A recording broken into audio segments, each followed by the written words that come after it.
मेरे प्यारे छात्र, 10वीं कक्षा के तृतीय भाषा हिंदी कक्षा में आप सबको स्वागत है।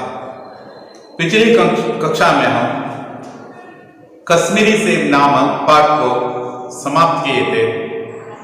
अंत में थोड़ा जल्दबाजी करके उसका सारांश शीघ्र समाप्त किए थे। आज उसके बारे में हम चर्चा करेंगे और कठिन शब्दार्थ भी एक बार पढ़ता हूँ, उसका विवरण देने के लिए कोशिश करता हूँ और आपको नोट्स में कौन कौन से महत्वपूर्ण अंश है इसके बारे में हम थोड़ा सा रिवीजन करेंगे। पाठ का नाम है कश्मीरी सेब।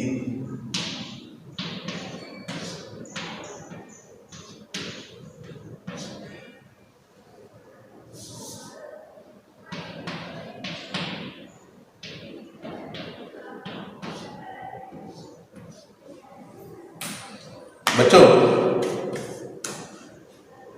पूर्ण लेसन एक बार देखेंगे, इसमें कंपैरिजन क्या है इसके बारे में भी थोड़ा सा रिवीजन करेंगे। कश्मीरी सेब नाम से आपको मालूम होता है यह एक कश्मीरी सेब के बारे में कहा हुआ एक सुंदर पाठ है। प्रेमचंद जी द्वारा लिखा हुआ यह पाठ अत्यद्भुत है। लेखक एक बार खरीदारी करने के लिए चौक जाते हैं, वहाँ उसके आंखों के सामने गुलाबी रंग के सेब नजर आते हैं। गुलाबी रंग को सेब नजर आते ही उनके मन में कुछ भाव उठते हैं, साथ ही साथ उसे खरीदने के मन भी होते हैं। जैसे उस दुकानदार के पास जाते हैं, वह रुमाल देते हैं, कुछ सेब देने के लिए कहते हैं।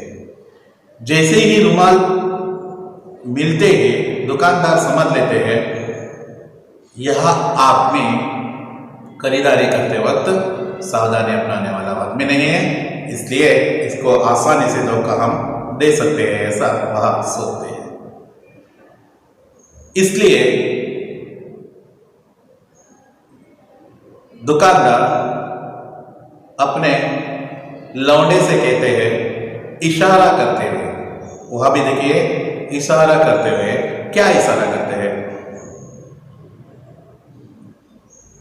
लड़का और उस लड़के से कहते हैं आधा सेब लाओ और चुन चुन कर लाना। यह उसका इशारा था,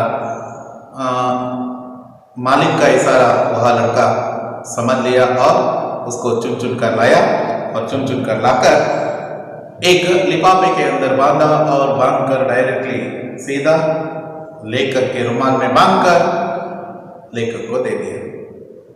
लेखक को भरोसा था ये शायद आदमी मुझे बहुत स्वादिष्ट गुलाबी रंग के सेब दिए, ऐसा मानकर उन्होंने वह बांधा हुआ उस रुमाल का जो कवर है ना, उसको सीधा घर लेकर आए।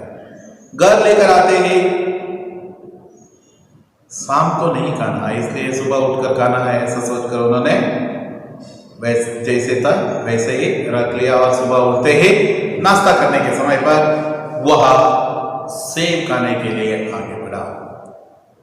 उस समय पहले जमाने मतलब प्रेमचंद जी के जमाने में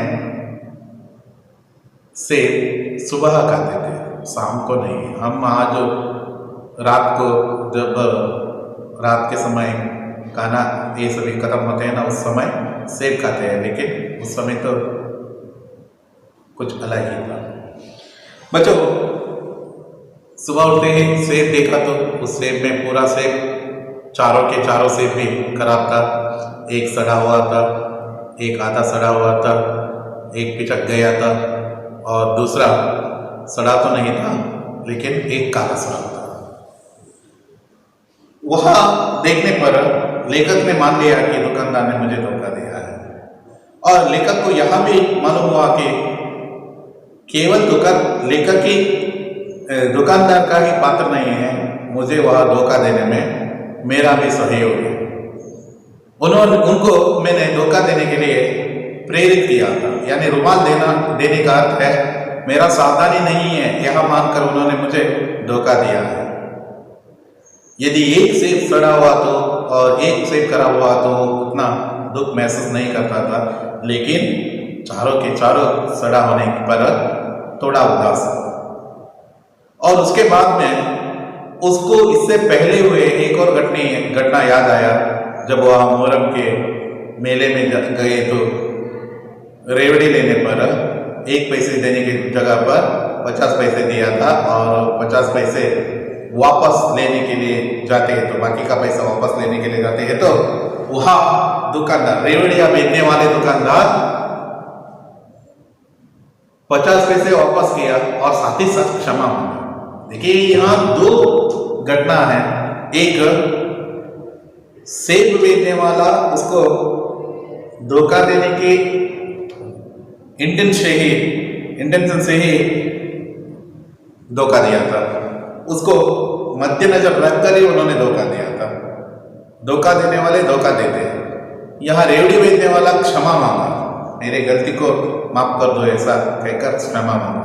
दोनों भी घटना लेकर कंपेयर किया और साथ ही साथ बहुत दुख का महसूस किया और पाठकों से कहा आपको खरीदारी करते वक्त सावधानी अपनाना चाहिए। यह इस पाठ का सारांश है। और बच्चों यहाँ याद रखना है, इस पाठ में महत्वपूर्ण अंश क्या है? सावधानी अपनाना, यह अत्यंत महत्वपूर्ण है। और साथ ही साथ टोमेटो और गाजर आज के ज़माने में विटामिन और प्रोटीन के बारे में क्यों सोचते हैं, ये सभी विचार भी अत्यंत महत्वपूर्ण है।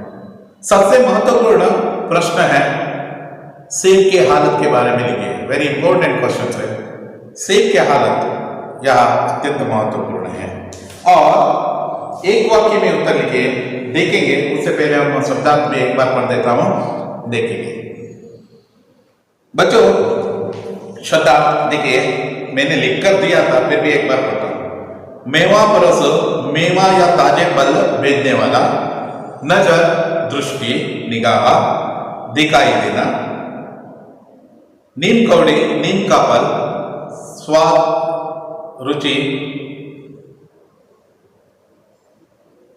लौंडा छोकरा बालक, मोल भाव मूल्य कीमत दाम, तराजू तौलने का साधन, तक्कड़ी यानी तक्कड़ी, कायदा नियम रीति, गलना किसी वस्तु का घनत्व कम होना, भेदा साफ जिसमें कोई दाग नहीं हो, सुराख छेद, बेर एक प्रकार का फल है, बांप लेना पहचान लेना, चौकस सचेत सावधान, कचहरी दफ्तर यानी ऑफिस, सा लेन देना, चटान शेर या शेर का 16वें भाग का एक तौल यानी 16 भागों में एक है, रेवड़ी तिल और चीनी से बने मिठाई।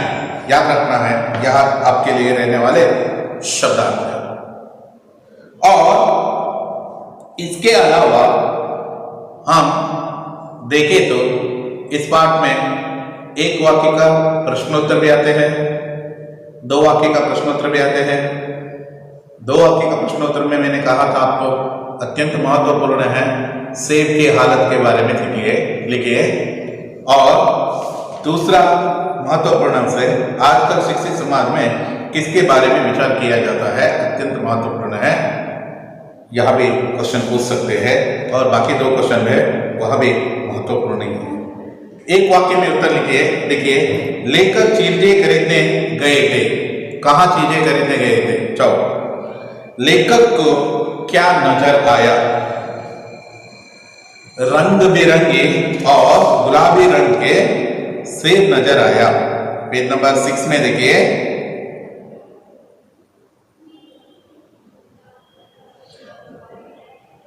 अच्छे रंगदार गुलाबी सेब सजे हुए नजर आया। ओके, आपको याद है ये सभी हम आपको पीडीएफ के माध्यम के जरिए आप तक पहुंचाते हैं, फिर भी एक बार रिकॉल करना चाहता हूं। लेखक का जी क्यों ललचा उठा? सेब की लालच में और सेब को देखते ही। टोमेटो किसका आवश्यक अंग बन गया है? भोजन का। आजकल भोजन विदाउट टोमेटो नहीं करते।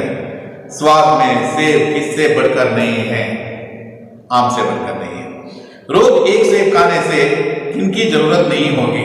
रोज एक सेब खाने से डॉक्टर की जरूरत नहीं होगी। प्लीज यह सभी फर्स्ट पैरा में ही इन सभी प्रश्नों का उत्तर आपको फर्स्ट पेज में ही आपको मिलते हैं। लेसन का फर्स्ट पैरा में ही आपको मिलते हैं। जोड़ कर लिखिए, सेब को रुमाल में बांधकर मुझे दे दिया। फल खाने का समय तो प्रातः काल है।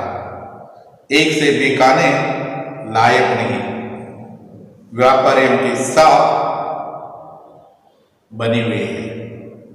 दल्ला यानी विलोम शब्दार्थ वो सभी आपको दिए हैं, फिर भी पीडीएफ के माध्यम से देते हैं। एक बार पढ़ता हूं। शाम, सुबह, खरीदना, बेचना, बहुत कम, अच्छा, बुरा, शिक्षित, अशिक्षित, आवश्यक, अनावश्यक, गरीब, अमीर, रात, दिन, संदेह, निसंदेह, साफ यानी आपको गंदा लिख सकते हो। बेईमान, ईमान, और विश्वास, अविश्वास, सहयोग, असहयोग, हानि, लाभ, पास, दूर, गम, खुशी। अनुरूप शब्द यहां आपको 100% आते हैं। स्टार में से एक आने की संभावनीयता ज्यादा है। प्लीज याद रखिए। केला पीला रंग है तो पीला रंग है उसका। सेब का रंग क्या है? गुलाबी रंग। सेब फल है तो गाजर क्या है? यहां अनुरूपता शब्द लिखते वक्त आपको एक बात याद रखना है। पहले दो शब्द रहते हैं ना, उसका समान संबंध दूसरे शब्द में लिखना है। जिस तरह का संबंध बनाए हैं उसी तरह का संबंध इसमें भी आना है। यह समझ लीजिए, केला पीले रंग है तो सेब, कश्मीरी सेब नहीं लिख सकते हो आप। केले का रंग पीला है, सेब का रंग क्या है? वही सेब का रंग आना है, याद रखना। सेब फल है तो फल कैटेगरी में आते हैं, फल जाति में आते हैं। गाजर किस में आते हैं? न तो फल है न तो फूल है, या तो सब्जी है, सब्जी। नागपुरा संतरा, कश्मीरी डैश, कश्मीरी यानी सेब कहते हैं। इसमें संबंध क्या है? देखिए, नागपुरा संतरा के लिए अत्यंत फेमस स्थल है। नागपुरा संतरा लिए तो वह अत्यंत स्वादों में दूसरा नहीं है, ऐसा कहते हैं। संतरा, नागपुरा का संतरा अत्यंत सर्वश्रेष्ठ संतरा है, उसे कहते हैं नागपुरा यानी संतरा के लिए फेमस है। कश्मीर किसके लिए फेमस है? आप प्रवासी स्थान नहीं लिख सकते हो। जैसे यहां है ना वैसे ही लिखना है। कश्मीर सेब के लिए फेमस है। कपड़ा नापना है तो टोमेटो डैश, भोजन का आवश्यक अंग नहीं लिख सकते हो। आपको लिखना है कपड़ा नापते हैं, अಳೆತರ ಅದೇ ರೀತಿಯಾಗಿ ಟೊಮೆಟೊವನ್ನು ಏನ್ ಮಾಡ್ತಾರೆ? ತೌಲ್ತೆ ಹೇ. ಎಷ್ಟು ಭಾರ ಇದೆ ಅಂತ ಕೊಂಡು ಮಾಪನ ಮಾಡ್ತಾರೆ, तौलते हैं। जैसे ही अन्य वचन वहां दिए हैं, देखिए, चीजें चीज, रास्ता रास्ते, फल फल इटसेल्फ, घर घर इटसेल्फ, रुपया रुपये, आंके आंक, कर्मचारियां व्यापारियां, रेवड़ियां, दुकान दुकानें। प्रत्येक शब्द का अंतिम शब्द एक शब्द बनाइए। देखिए, शब्द के अंतिम अक्षर देखना है। जैसे उदाहरण दिया है ना, वहां देखिए, से लास्ट अक्षर क्या है? ब है। उससे ही प्रारंभ बना है दूसरा शब्द ब, यानी कागुणित का कोई भी अक्षर ले सकते हो। ब बा बी बी बू भू बे बೈ ಬೋ ಬೌ ಬಂಬ, ಈ ರೀತಿಯಾಗಿ ಯಾವುದನ್ನು ಬಳಸ್ಕೊಳ್ಬಹುದು. ಲಾಸ್ಟ್ ಅಕ್ಷರವನ್ನು ತಗೊಳ್ಬೇಕು. से बंदर, रंग, गरम, उसी तरह दुकान, नाम मगरमच्छ और नहीं तो मगर, रंग, बाजार, राम, माथा, तुलसी, सीता, रुमाल, ललिता, तौल,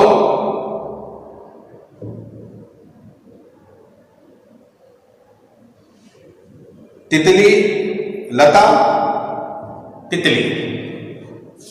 उसी तरह आगे का भाग देखिए,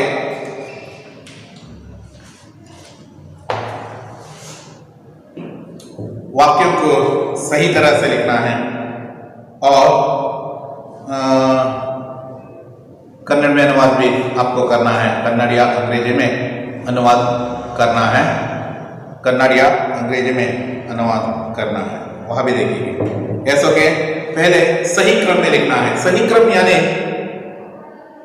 उल्टा सीधा है, पहला अक्षर लास्ट में, बीच में, कहीं भी आ सकते हैं, उसको सही करके लिखना है। देखिए, गाजर, गरीबों भी, पहले, पेट की चीज भरने थी। इसका सही वाक्य है, गाजर भी पहले गरीबों के पेट भरने की चीज थी। वैसे ही आपको देखना है, बाकी सभी भी उसी तरह आते हैं। चार है, चारों का चार भी लिखना है आपको। और नेक्स्ट है कन्नड़ या अंग्रेजी में अनुवाद लिखिए।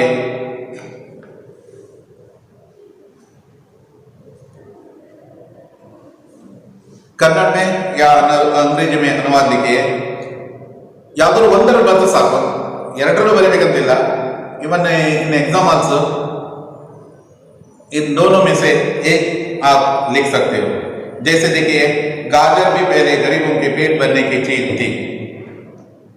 गाजर, ಕ್ಯಾರೆಟ್ ಸಹ ಮೊದಲು ಬಡವರ ಹೊಟ್ಟೆ ತುಂಬಿಸುವ ಒಂದು ವಸ್ತುವಾಗಿತ್ತು। ಕ್ಯಾರೆಟ್ ಕೂಡ ಮೊದಲು ಬಡವರ ಹೊಟ್ಟೆ ತುಂಬಿಸುವ ಒಂದು ವಸ್ತುವಾಗಿತ್ತು। ಅದೇ ರೀತಿಯಾಗಿ ನಾಲ್ಕಿದೆ, ನಾಲ್ಕನ್ನು ನೋಡ್ಕೊಳ್ಳಿ। बच्चों, जैसे ही आपको यहाँ नोट्स आप तक पहुंचते हैं, 200 पेज का यानी 200 पेज का नोटबुक में यहाँ लिखना है। और इसमें कोई डिफिकल्टीज है तो आप क्लास में आकर कह सकते हो। बच्चों, आखिर हम इतना कश्मीरी सिल्क के बारे में देखे हैं। हमारा अगला लेसन है गिल्लू। गिल्लू आप नाम तो सुने ही होंगे, एक गिलहरी की बच्चा, उसका नाम रखते हैं गिल्लू।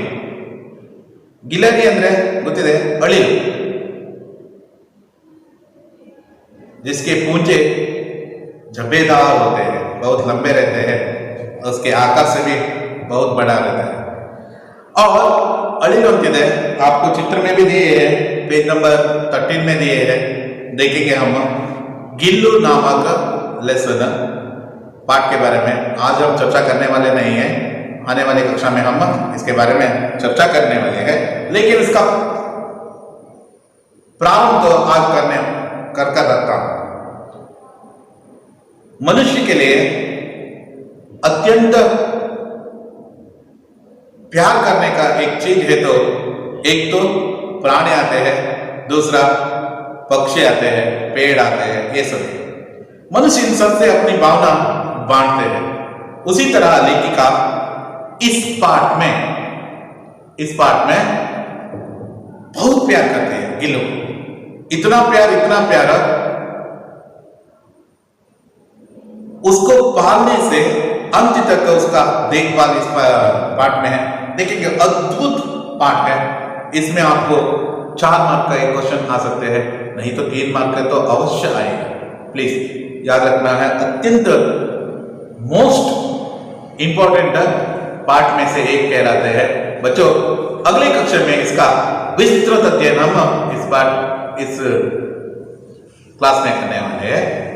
थैंक यू, धन्यवाद।